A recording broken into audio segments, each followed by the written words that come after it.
Pero 18s talagang maraming magandang feedback at positive feedback ang nakuha ni Stella Hero sa kanyang pagsalang sa I Wonder ng GMA Network kasama si Miss Susan Enriquez. Talaga namang ang tirada at atake ni Stell ay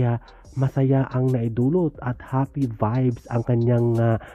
nabibigay sa mga fans at 18s at maganda ang mga comedy niya, ang mga comedy act niya, ang pagiging komedyante at palabiro ay talaga namang nakapagbigay ng ngiti at tuwa sa mga fans. Sabi nga nila, mas maganda pa itong si Stell magbiro at mag-joke kaysa kay Vice Ganda.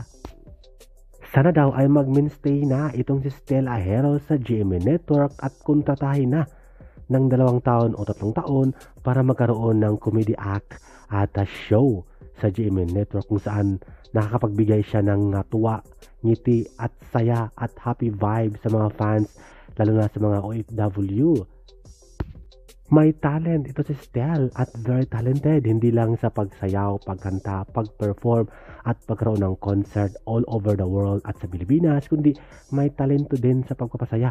at pagjo-joke at sa comedy at pwede sa rom-com o romantic comedy film or series kung saan sa GMA Network ay una siyang nabigyan ng pagkakataon na magkaroon ng TV commitment at exposure. Yun nga ang The Voice at sana masundan ito ng show o kilig show o kumbaga rom-com sa GMA Network kasama ang Kapuso Stars.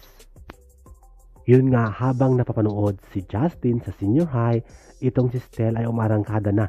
sa kanyang TV commitment at TV exposure sa GMA Network kung saan ito nga ang I Wonder ang una niyang salang